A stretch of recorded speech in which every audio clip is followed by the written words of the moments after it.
The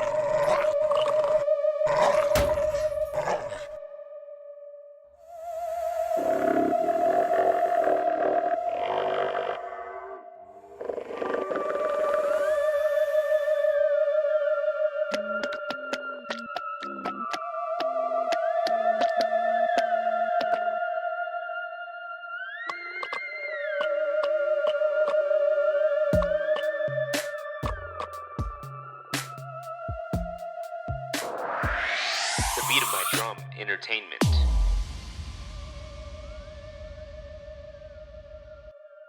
Hey, this is Jay Mendez, and you are listening to The Beat of My Drum.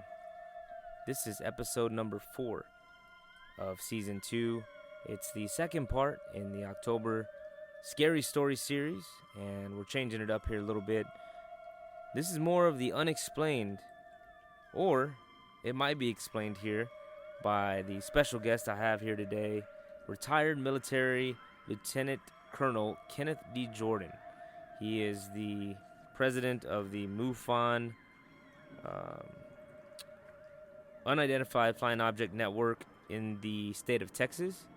And we'll let him clear that up here a little bit exactly on that title. But how are we doing today, Kenneth? Well, I'm doing fine, Jay. I appreciate you coming all the way out here and see me. Anytime I get a chance to talk about the ET agenda or push Mufon and the other ufologists that pursue the same topic, I'll jump at the opportunity. So thanks for having me.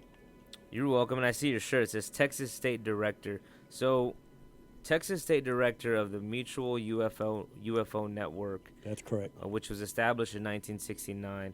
What does the State Director actually do in this network? Well, we have, of course, almost every state has a chapter, and each state has a state director and a staff that works for them. I have Texas, and I'm fortunate enough to have about now right at 18 field investigators that we will actually receive sighting reports from the public. We'll investigate those sighting reports and then report our findings to the public. We also have the only database that collects that information, and that data is available to other researchers and other organizations or just the general public. Well, that's great that you say that, and I know that I'm sure you put a lot of time into it, just being the director. We have a beautiful view here from your backyard of the open sky. I'm sure at night you get a lot of nice views of the stars in the sky, and if you really take a look at the sky, from my perspective, you see a lot of things. Are there other beings from another planet or outer space? Yes. And simple as that. Can you give me a percentage on how sure are you? No, we are not alone. We have been visited by other intelligences from around the cosmos, and we've been visited by them for a very, very long time. They are present among us. As a matter of fact, most of them are us, are humans, are humanoid. It's hard to tell them from us, so they can actually live among us, work among us. In fact, they do live among us and work among us. And but there are other species out there that are definitely humanoid but not human, and they can be somewhat scary. Are you talking about like a shapeshifter? No, not shapeshifter. Not shapeshifter. I think that's pretty much science fiction. Science fiction. Yeah. Okay, so shapeshifter to me would just be Right. a person that can transform into like a right. Now there is one species, and it's a reptilian species, which sounds very weird, but they're reptilian, and they don't really shape shift, but they have the ability to control your mind, where you can perceive something other than what you're looking at. So they have that ability. And you point that out as being science fiction. Yeah. What makes extraterrestrial science fact if it's not identified as such? Well, as a matter of fact, it is. Even DOD, the government, has finally acknowledged that there are UFOs, and they are not of terrestrial origin, and that's fairly new. I mean, last year DOD came out and said, "Oh yeah, there are UFOs out there. We don't know what they are now." When I say UFOs, basically what it is, it's an unidentified flying object. So even DOD has not come to the point of saying they're from another planet or another star system. They haven't gone that far yet. But they have acknowledged the fact that there are craft flying around in our atmosphere and in our space that is not of earthly origin. So the great thing about this interview with Ken as well, to the listeners, is the fact that this is a highly respected and regarded retired Army Lieutenant Colonel. He spent 39 years in the service, field artillery, special operations, project officer for future combat systems, and in homeland defense, counterterrorism.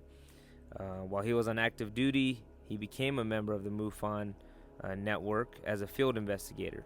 So he's a very credible source based on his resume that I have here. What did you learn in the military about government secrecy, and is it a life and death situation that is really the main reason why it hasn't came out yet? Yeah. Well, most people think that people can't keep secrets. And that's the biggest falsehood ever, especially the United States government and all of North America, Canadian government also. They can keep secrets.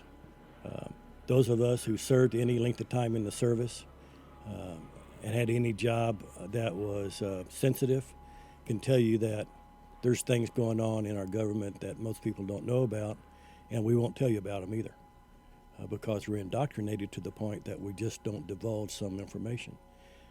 Take, for example, the Manhattan Project in World War II, where they developed the atom bomb that we used to end the war. Tens of thousands of people were on that project around the country. And even though they were arranged where nobody knew the other person, still it never leaked. They kept that secret, and those people, the ones that are still alive today that worked that project, still won't talk about it to this day. So, same thing is true for the UFO phenomenon. It's been going on for as long as we've been alive, and a lot longer than that.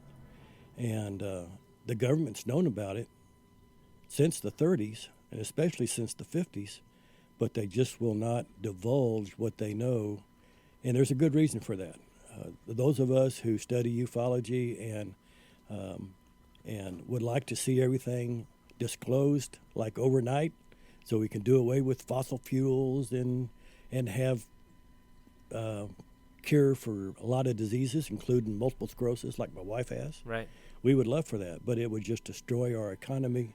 It would destroy our social fabric overnight, so it's going to have to be dribbled out. But what we want, and the reason why we study these UFO sightings and these different related phenomenons, is we want the government to start releasing some of the information that they have and are using, so it can be released and developed by society for the betterment of all mankind, not just for a few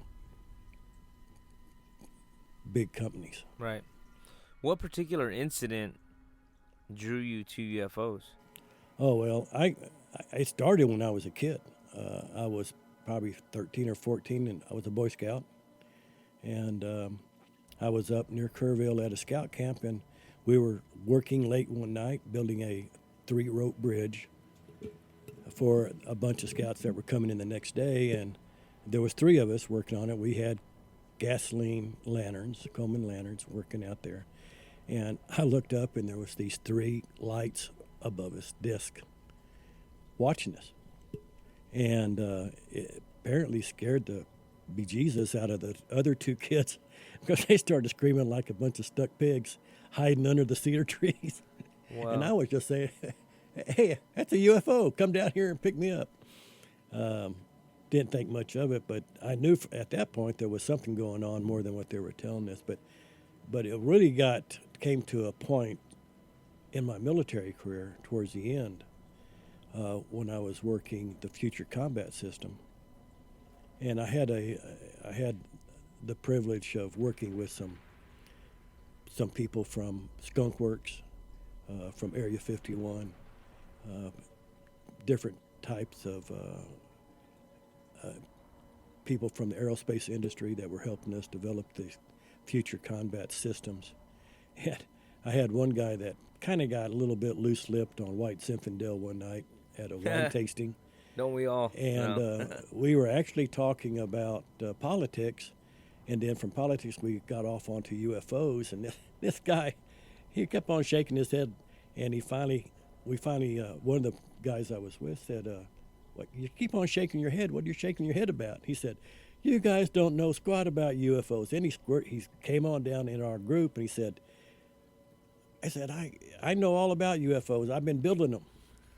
Oh my gosh. This drunk guy came up with this. So he started telling stories. us about these black triangles that he was building for our secret space program. I thought he was crazy as hell. Yeah. I didn't believe him. I thought he was just drunk on wine. But as things developed over the next 2 years while I was still in that assignment, I got to thinking, man, that's kind of like what that guy told me that was drunk that one night.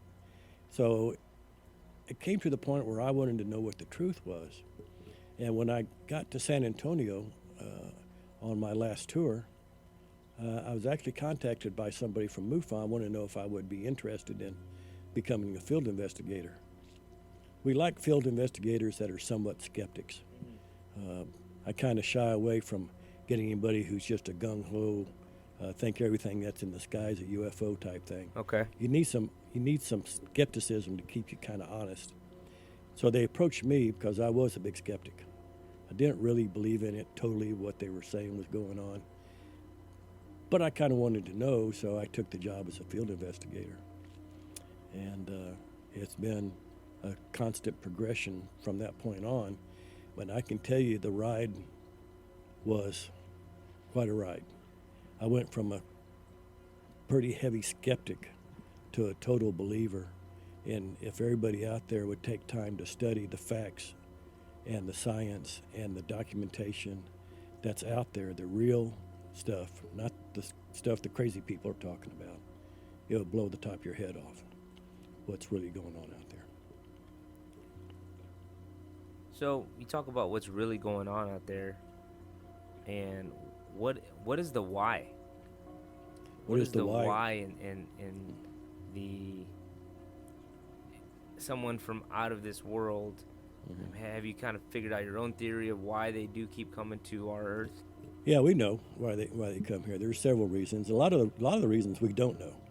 We know less than what we do know. But what we do know and what we've been able to establish over the last 50 some odd years just with Mufon, and Mufon is the oldest research organization in the world. And but what we have been able to establish is, one, there are other intelligences out in the cosmos. UFOs, what we call UFOs, flying saucers, are real. They've been with us for a long time. There is evidence that they've been with us since the medieval times. Right. Mm-hmm. And that they are here to help us. They don't mean to be harmful. There is one or two species that are kind of ornery. We kind of have to watch out for them. But most of the people that come to us are here to study us, to help us, kind of mentor us along. Some of them are really upset that we have not caught up with them. But there's other planets in this part of the Milky Way that are the same age we are, and they have progressed well beyond where we are on Earth. So they have, over the years, been kind of helping us, kind of catch up, kind of nudge us. But unfortunately, the government gets that knowledge, gets that technology, and then hoards it, hides it. and does not release it to be developed, and that's unfortunate. As you can tell, I'm paying very closely to what you're saying because I don't want to miss anything. And of course, this has always not just been a question that me and my friends talk about over some drinks like you and your friends were. This is a conversation that comes up all the time for me. And when you say study, does alien abduction come into that? Absolutely, yeah. Alien abduction is not a new phenomenon. We think it probably has been going on for many, many generations, but we didn't really get involved in it until the 50s. There was reportedly a meeting between Eisenhower and a committee of extraterrestrial that met with him on at least two occasions, and there was some talk about exchanging technology for some benefits. One of the things that they wanted was the ability to take some of our citizens, our inhabitants, study them, and collect data on us. Now, the reason why they wanted to do that is really kind of simple. We are a fairly young planet in this universe, Right. and our DNA is young. It's pure and it's clean. Some of the older civilizations have polluted their DNA, and so they come and they study us to try and perpetuate their species. And the way they do that is they take our DNA, they take our genetic material. That's the good part. There is some dark side to that, but for the most part, they're just scientists doing some research work with not wanting to be mean or hurtful. They just got a job to do. What is the dark side? There is a race of creatures we call reptilians. There's a lot of different intelligences that are reptilians in nature, and there is one group from the Draco star system, the Draconians. They kind of like the way we taste. So Wow. It's unfortunate that some of the people that go missing may end up on the table at some Draco Yeah. someplace. And a lot of research I've done throughout the years on these alien abductions and the interviews they do with people who claim this. No history of lying or no history of being a criminal or some mischief that just wants to make up a story. A lot of these people are just regular people, credible sources, and their stories all kind of are the same. They kind of get frozen by a light in the sky, and it's a aircraft of some sort, or saucer, and then all they know is they're in a room being evaluated. Like, is this kind of aligned to what you've heard as well? Yeah, pretty much. The scenario is pretty common. Like I said, there's several species out there that are studying us, that are taking us. And at this time, everything cut out. My mic cut out. His mic cut out. And we couldn't explain it. He didn't know what it was, but we take a brief break and get back to the interview. And what can you tell us about what they call us? What do they identify us as? The ETs.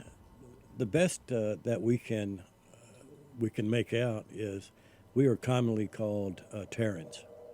Terrans. Yeah, not Earthlings.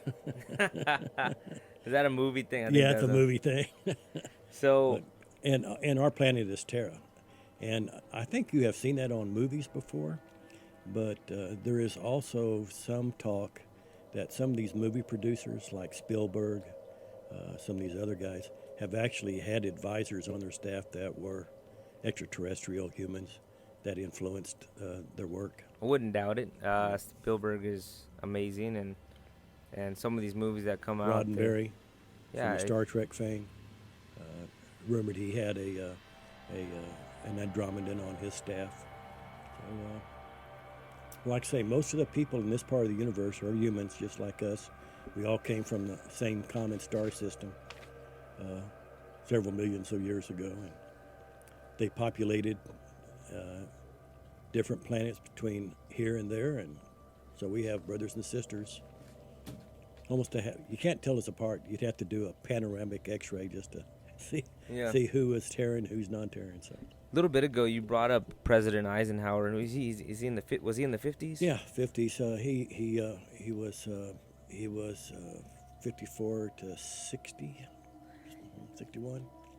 So, I think it was a Jimmy Kimmel show. I've seen he interviewed President Clinton, Obama, and Bush, and it's a show. It's a comedy show. What he has his late night show is comedy, and he asked them point blank, "Are UFOs real?" And Obama said, "They won't let us tell you that." Yeah, did you see that? Yeah. So there's something there. Oh yes. So Bush, he seemed to get a little nervous when Kimmel kept pressing about it. So Bush, as being a professional that he is, he just said, "I'll need some tequila if you really want to hear the stories or something." But so these people that are in office right away, they're told all of this. Is this true? Pretty much. Everybody, I think, except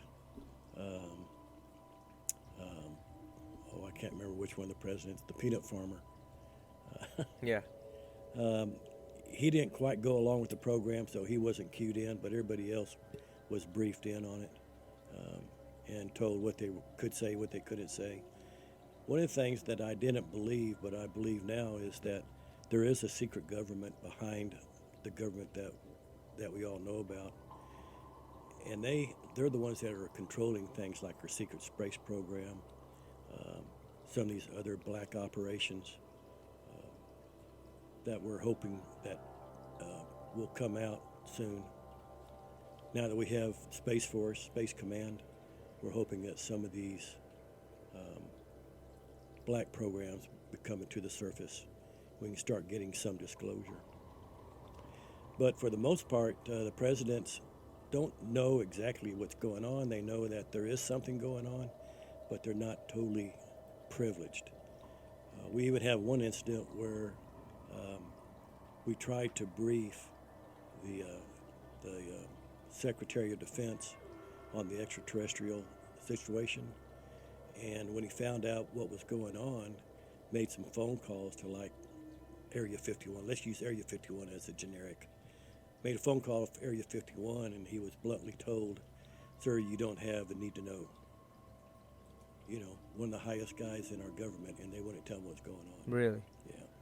And Area 51 is an area in Nevada. Yes. And this is where apparently they're doing all this research. Yeah, not actually, but it's there in that area. It's in that area. It's actually at an area at a training area called S4, which is just a few miles from Groom Lake. Groom Lake, what we call Area 51, Training Area 51, is actually owned by the CIA, and that's where they do a lot of their CIA black hat stuff, and their reconnaissance aircraft are stored there. But there's not any UFOs or extraterrestrials at Area 51 anymore.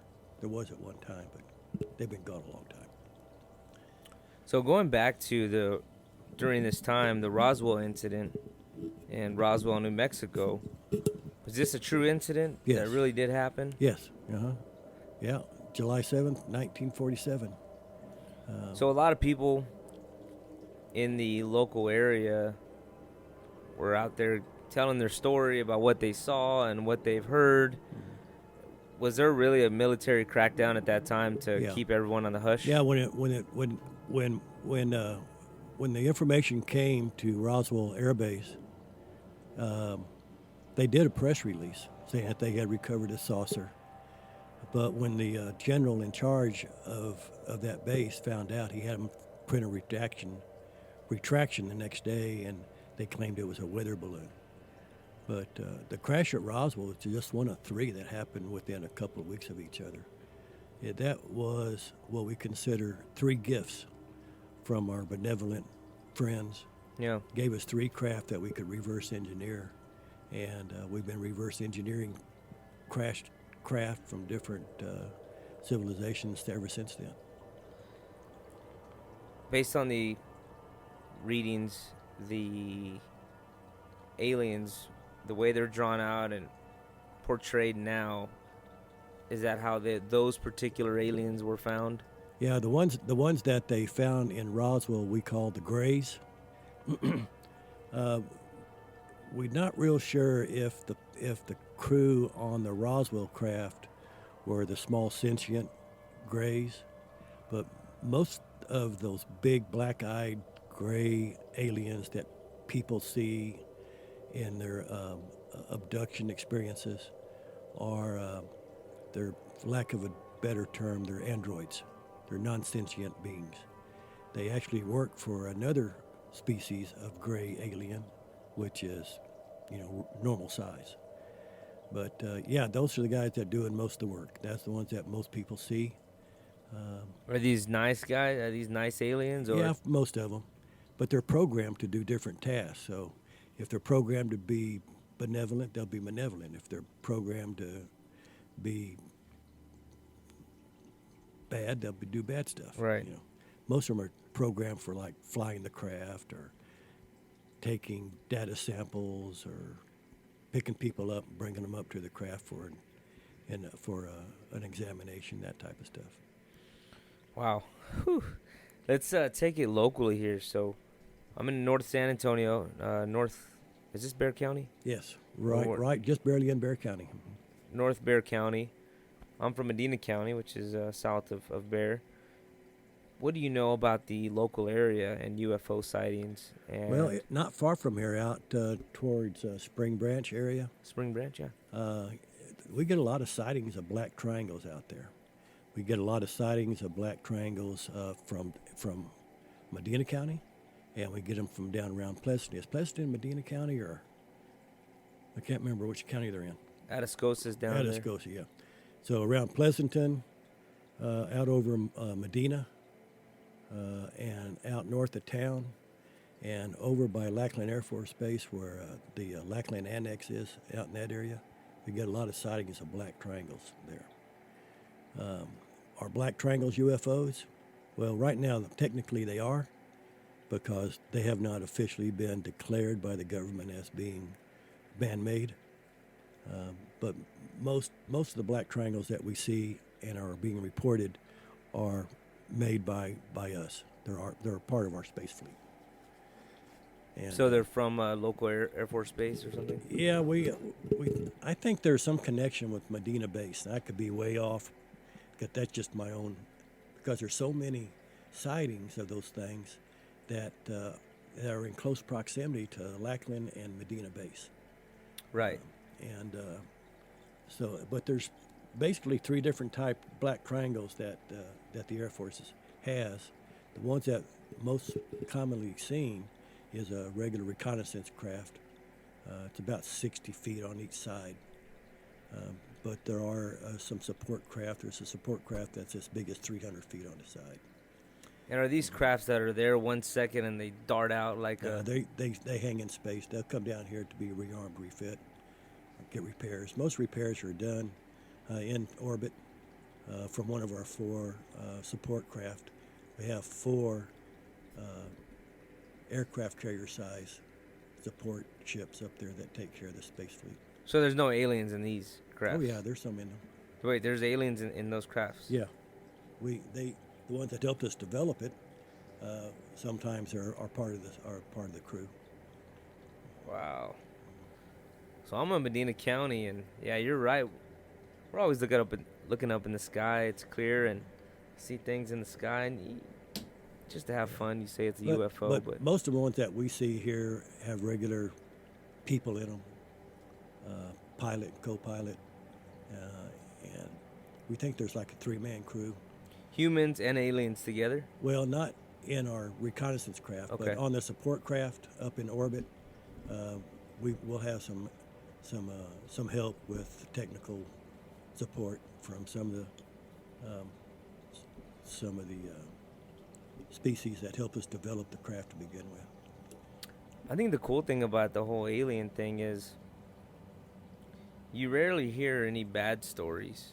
It's just kind of like mysterious, nothing malevolent. I don't know. Have you heard anything to that? No, I have very rarely do I get a malevolent story, and it's usually from an abductee who was taken by one of the less friendly species whose bedside manner is not very refined, and they can be a little bit hurtful and leave scars and hurt people.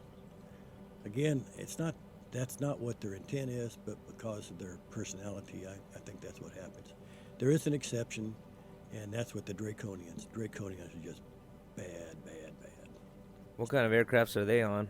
The Draco, they're kind of triangular shaped, but not a true triangle like ours are, and like the Andromedans and some of the others. But they're basically a triangular type. How do they get in our room, in our house? Oh, that's a different story altogether. What do you mean? How are they getting in our house, man? Like, we got a security cameras all over the house. Some of these species are so advanced they have learned to manipulate the harmonics of our environment, so they can actually match the harmonics of that wall and go right through it. Through the wall. And then bring us out right through that same wall, just by matching the harmonics of the molecules in that wall. It's I still find it hard to believe, but to listen to these abductees, the ones that have developed personal relationships with their abductors, they'll tell us this story. Yeah, they just balance the molecular action, what do they call that, the vibrations, and they can just go right through it like it's not there.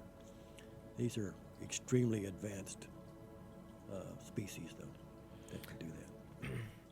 And you mentioned about the secret society a little bit ago, or special government or secret government. Yeah. There's always been a story about people that are walking amongst us, and you said that there could be actually aliens walking amongst us. Right. Explain that, please. Well, like I said, most of the beings in this part of the universe, we all came from a common beginning, which was a human colony, and after that, those people became spacefaring. They reached out into the cosmos, and mingled with the indigenous population of different planets, and developed new species, usually of humanoid appearance. Some of them are human. I mean, we're all human. I mean, Linda Howe calls us Homo sapien sapien, Right. whereas the others can just be Homo sapien from other planets, but they're still human. There's one species. I think it's the guys from Andromeda, which is our closest neighbor, actually. They look just like us. Beautiful people. Somehow they have developed the ability to manipulate their DNA where they all are beautiful people. You got pretty women? Oh, gorgeous. I need to go to Andromeda. Yeah. And the only way you can tell them apart from a Terran is do a panoramic X-ray. Their teeth aren't like ours. You know how we have baby teeth and adult teeth? Right. That's all we get? Well, they don't. Their teeth stack like a shark. So if a tooth falls out, gets pulled out, or falls out, another tooth drops in. So if you take an X-ray, you can see the teeth stacking up on top of the others. That's the only way you can tell them apart. There is another humanoid species that the only reason you can tell they're not from Earth is they don't have any pubic hair. Okay. That's the only difference. Otherwise, look like us. They look just like us. Yeah. And these are planets that they're on? Yeah, they're from different planet or star systems. Star systems. Mm-hmm. So a whole nother universe? No, in this part in our galaxy, right? which is part of a universe, which is made up of tens of thousands of other galaxies, which each galaxy is made up of billions of stars and millions of planets, and on and on and on. Yeah. It blows my mind. I can't hardly comprehend it. It's so vast. So if you're abducted, why would they want you, or why would they want me, or the next person? Well, the way it normally works and is they will scout. A lot of the craft that we get reported are what we call scout craft. They're actually looking for certain type people with certain characteristics. A lot of people will be taken in their sleep, or those little gray aliens will come into your room and scan you and see if you are a suitable candidate for whatever study they're doing, and then they'll snatch you. And they'll either do their work right there while you're unconscious, or they'll take you to their ship and put you in the lab, put you on a gurney and actually give you a physical examination. And they can do all of that. Some of them can do it, and you'll never remember. The only way you remember it is maybe reverse hypnosis or something.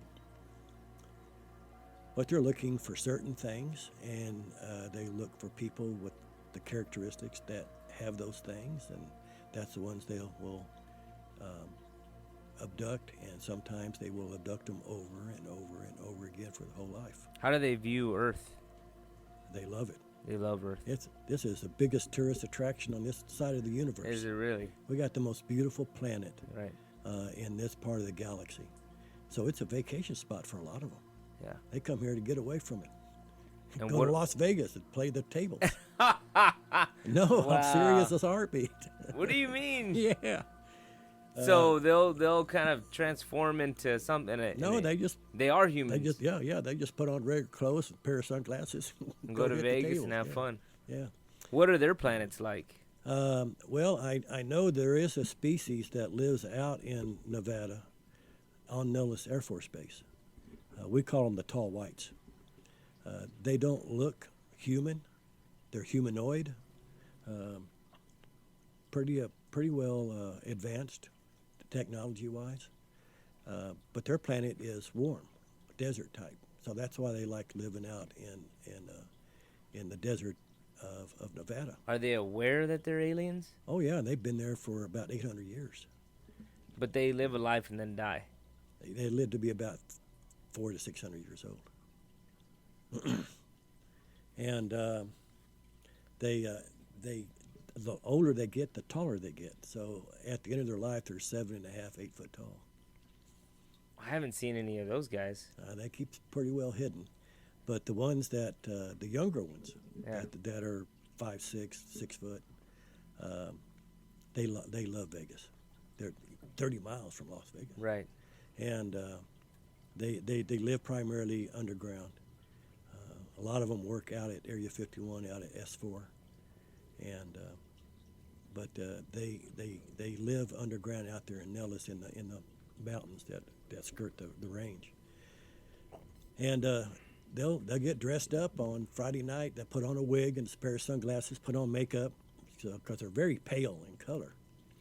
And then they'll go to Vegas, go to the shows, play the slots, and then go back to the desert. You said they are aware of this. Oh yes, yeah. Wow. But they came here. They migrated to Earth about 600 years ago, and established a real close relationship with the Native Americans in that area. Population of how many people? We think they have probably about 600 on the planet, and they rotate them out. They bring new people in and exchange them over time, take them back to their home planet. Now here's what we don't know about them. We don't know where their home planet is. They won't tell us. They won't tell you. We have not been able to figure out where their home planet is. The only thing they will tell us, it's an arid, warm-weathered planet, and that's why they like the Nellis Range. Do they speak English? Oh yeah, yeah. They're also telepathic. Most aliens are.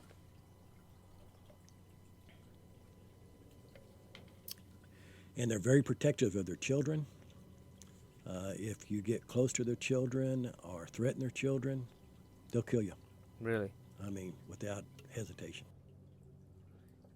I'm thinking of a lot of movies I've seen similar. I mean, one that jumps out, of course, Matrix is kind of similar to what you're saying, and a lot of these Marvel comic movies That's seem like actually what we call soft disclosure. it is soft disclosure. That's Really is. exactly where I was getting to. I just couldn't think of the word, but Yeah. they're releasing all this cool stuff on screen, and Yeah. it's very close to something that could The be Marvel real. movie Captain America, Winter Soldier, that's disclosure. The type of craft that they have in that show, apparently that's what the Black Fleet's got. We do have some of those craft that look like that. We have two space programs. What I call the Air Force program, which is the one that's going to be disclosed here before too long, we think. But then the Navy's got the Deep Space program, which is really way off in the black out there. That went rogue back in the 40s, and they developed their own hierarchy. We don't even know who actually controls them. There's an outfit that used to be called Majestic 12, which we think Majestic 12 evolved into some kind of a hidden government that controls a lot of those special programs. Now, when current President Trump, when he refers to deep state, does this have any Well, relation? the deep state is a new term for what we used to call in the old days the Illuminati. Yes. Remember the Illuminati? That goes back to way back to medieval times.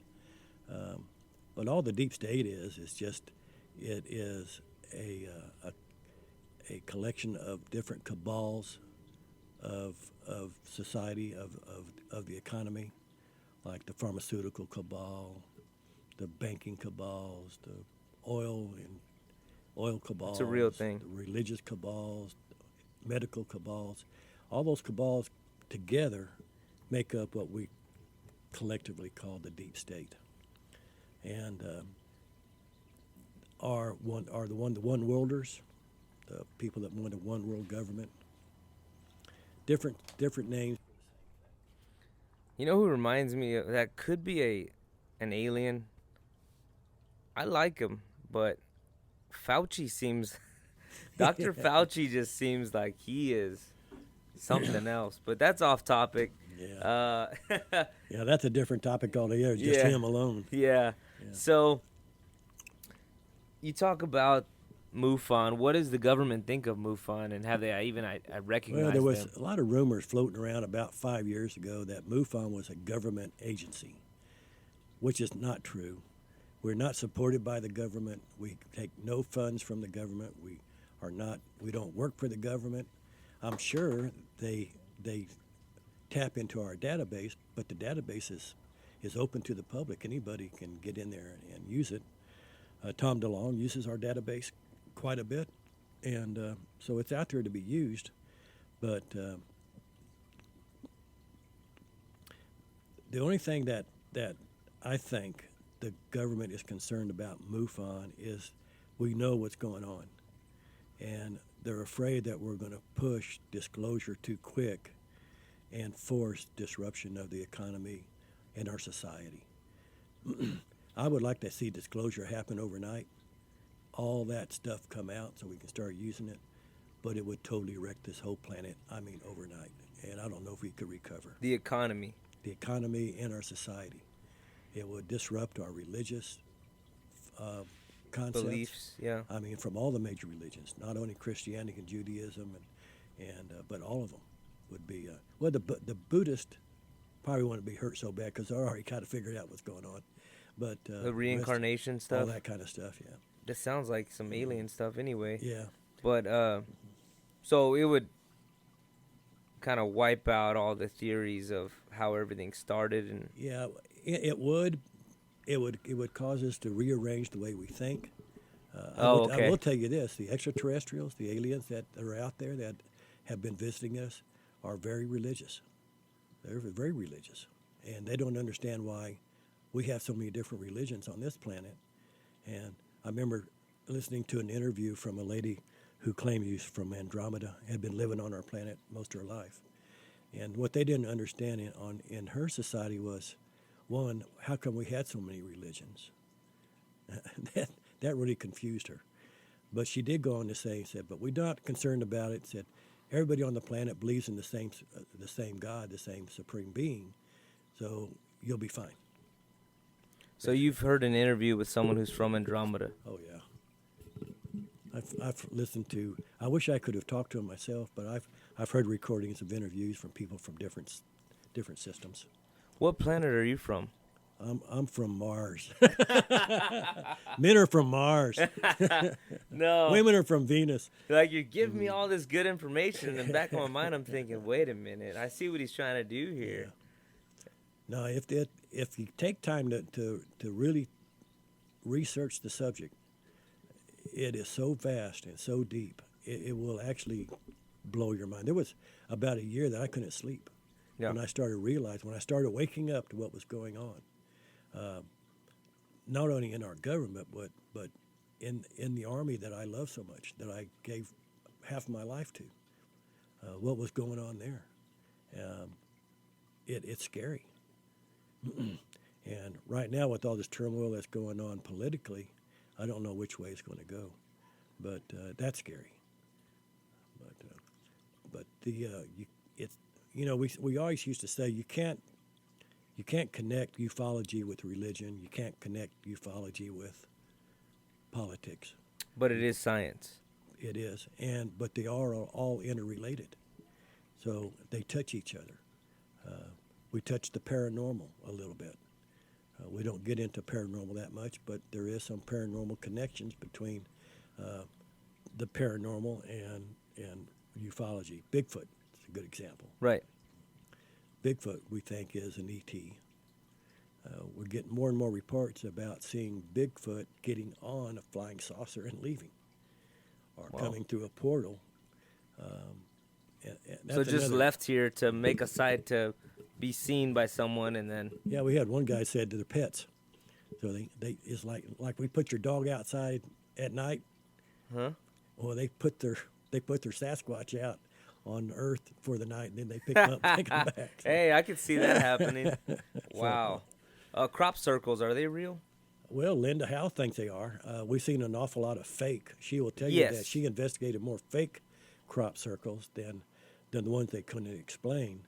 But there are certain characteristics to what we call legitimate crop circles that don't happen with a man-made fake one. We can't replicate it, the way the stems are snapped and laid down and stuff like that. And I'm not going to go into great detail because it kind of hides. There are some secrets we're trying to keep, so when we do our research or an investigation, we can tell who's trying to spoof us and who's not. I mean, you've seen them do it, and they can do it in 30 minutes with some... a board. Board and a rope, yeah. I've even done it. You've even done it? Yeah. Didn't look like a real good one, but I yeah, they make some real nice ones, but there's some artists out there, I'm sure they could do some stuff.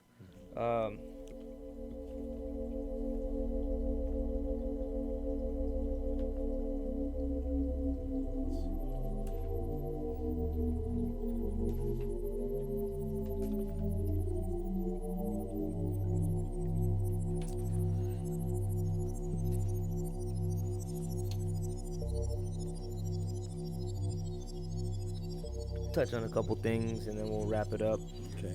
So going back to when you said that you couldn't sleep for about a year, was there ever a time you just wanted to stop doing this? No, well, yeah, sometimes because it's so you get to the point where you can't sleep at night because it's running through your head. Is that really true? Mm-hmm. And if you're a true seeker, like most investigators in this field are, we do it because we want to know what the truth is. Mm-hmm. You're laying there at night I can't believe what I just heard or what I just read could be true. And if it is true, I want to know, I want to verify that it's true. So how am I going to do that? So this stuff's going through your head. How am I going to verify that? We spend most of our time as investigators. A serious investigator will spend most of his time validating the source. You know, if somebody says that particular flying saucer came from Mars, we want to know who on Mars did it come from, We want to find out for real. For Okay, sure what I it got is. you. We want. So but on a more serious note, if you have somebody who has written a book or published a paper or had an interview on one of the mainstream blogs or something, made a statement, a lot of the statements I've made here, I want to research and find out that. I guarantee that's what I'll be doing tonight and probably the next few days. And the listeners here on the Beat of My Drum, we're here. We're here with the director of the Mufon, Mutual UFO Network in the state of Texas, Mr. Ken Jordan. Now, Mr. Jordan, we're still in the pandemic. Do aliens deal with a pandemic or a disease? Oh yeah, they're just as vulnerable as we are, but most of them have developed medical advances that we should have, but we don't, and they can usually take care of most everything. It's funny though that you ask that, because a lot of them actually come to our planet looking for medical help to Really? cure their diseases. Really? Yes, that's one of the things that we are very good at. And And we're also very good mechanics, because they bring us their old broken craft so we can fix those too. Oh man, that's true. Yeah. So the coronavirus, COVID-19, that was from a meat market, right? That's one of the reports, one of the theories, yeah. Okay, I just wanted to see where you would take us on that. But would you say that'd be the most likely theory of? Well, I would say if you're trying to get it into the public, that's a good place to start it. Yeah. Put it into the market and let it get out into the public. But not man-made. We think it's man-made, We being your network, being the intelligence community. your intelligence community. Okay. Okay. Man-made from Man-made in China. pathogen Created in China. in China. Okay. Which is kind of what the president feels as well, right? I Pretty mean, much what the president's what saying. he keeps yeah. saying, yeah. Yeah. He hasn't said it, but calls it the China virus, and Yeah, well, we know it came from China. There's a lot of known stuff, but there's enough unknown stuff where the president or the administration or anybody can come out and say, for sure it came from China and it was released as an attack on us. I still think it was an accident. It just got out of control. yeah. So the show Stranger Things. Have you heard of that show? Which one? Stranger Things on Netflix. No, but I'm going to go check it out. You want to check this out for sure. It's Stranger Things. Stranger Things. It's probably the most popular extraterrestrial type of show there is in the past few years, and you could just watch the first few episodes and you'll know where it's going. Yeah. And when you're describing a lot of this stuff, you're describing aliens that don't fit the description of big head, big eyes, Right. and those are the kind of things that are shown in that Stranger Things show. Well, which there are the aliens that got the big eyes and the big heads. They're out there. Those are out there. Yeah, they're out there. But there are But there's others. there's others. But there's also some that look like insects. We call them insectoids. And it looks like a big praying mantis. Like a big old, and that's an alien. Yeah. Very wonderful race. Benevolent. Do they grow? Oh, they're huge, about 7 feet tall. What's next for the Mufon network, and how do you keep this going? I mean, I know there's been some breakthroughs during the heat of the pandemic and the coronavirus. I know the U.S. government released some footage of some aircrafts that were unidentified, Right. and they said, What we call the Tic Tacs. Yeah, the Tic Tacs. They said we don't know what the hell these are. No. So it's heating up. It seems like. Yeah. What's next for you and this organization? Well, I'm about as high as I can go. At some point, I'm going to have to rotate out of this and give somebody else a chance, and I'll have to go back doing the hard work. But our field investigators are the backbone of Mufon, as they are with any serious volunteer organization. But we have about 400 field investigators in the Mufon system, and they're all excellent and dedicated to finding out what the truth is. And like I say, they spend most of their time checking their sources. And I would say that to your audience. Don't believe anything anybody tells you. You need to research it yourself and make your own decision. That includes anything I said tonight. do you have any databases or any sources or authors of this type of extraterrestrial activity that you would recommend? Yes. First of all, you can go to Mufon.com on the internet, and there's all kinds of things there. You can access our database and do a search there. You can access our experiencer research team, and that is a group of select people that are actually trained to work with people who think they've been abducted or visited.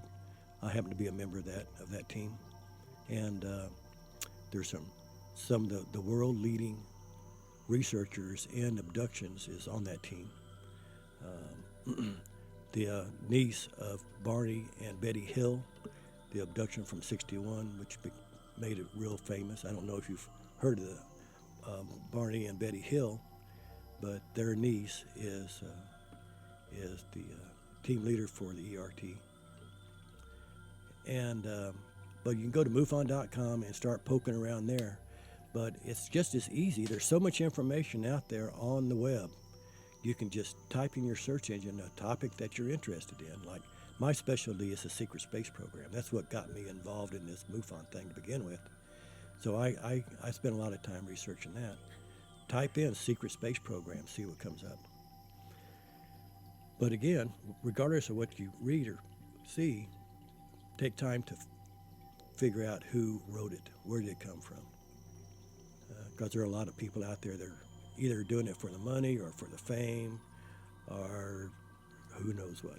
Is there a movie you've seen you would recommend that's in your mind that's kind of similar to what you hear and what you see? That's the one I mentioned earlier, The Winter Warrior. The Winter Warrior. Yeah, with Captain America. Okay. Captain America. And it's pretty similar to what you know. That's what we call soft disclosure. Any books? Lots of books. Lots of books. Yeah. Okay. Fire in the Sky. Books. Did you ever hear? Yeah, there's lots of books. It's just there's so many I can't even begin to tell you. Okay. Like if you're abducted and you think you've been abducted, there's some great books out there. One of my favorite is one by Kathleen Marden, and it's a book that's titled "What to Do If You've Been Abducted." It tells you how to handle it, and it's a one I refer a lot of my abductees to. If you're a reader, that's a good one. But And these are local people that have been abducted. yeah, well, people within the United States or North America. What about San Antonio? We got tons of them. You got tons. Yeah, and you're Hispanic, and you know, I was born and raised here. Yeah. And our Hispanic are so proud. We are. Yeah. And they were not saying anything to anybody. Nope. And in fact, a lot of my abductees, they're hesitant to come out because they keep on hearing what their mom and dad said. Don't say anything about that. Yeah. So, but when they're starting to come forward, my kids are Hispanic. My grandkids are all Hispanic, and my grandson's very much that way. In fact, he is just now starting to believe a little bit about what I do. Right. But that's that proud Hispanic heritage that is wonderful, actually. But we do have people that can help you understand those things. If you think you've been abducted or visited or you've seen something that you don't understand, report it. Go to MUFON.com and we'll find somebody who can answer your questions. Awesome. That was Lieutenant Colonel Kenneth D. Jordan, U.S. military retiree, and he is the director of the Texas Mufon Network. He's been doing this a long time. Go to MUFON.com. Also, are you on Facebook? Yeah, we have 3 chapters in Texas. They'll all have Facebooks. So just if you're in Houston or Dallas, we have chapters up there. Just go to Facebook and type in MUFON Dallas or Houston or MUFON San Antonio. What an episode here on the Beat of My Drum. I could not ask any more questions. I think I asked them about 100 questions, and my mind's running wild right now. I'll be on the drive home thinking of all kinds of stuff, and I really appreciate the time today for all the great information, Mr. Jordan. And you stay safe. Good luck with everything in your network here. And it's great that you're pushing the envelope and trying to find the truth, seeking the truth. And, we'll be looking out for Mufon and be looking out for UFOs in Medina County. All of my Beat of My Drum fans out there. So listen in on the Beat of My Drum. Thank you.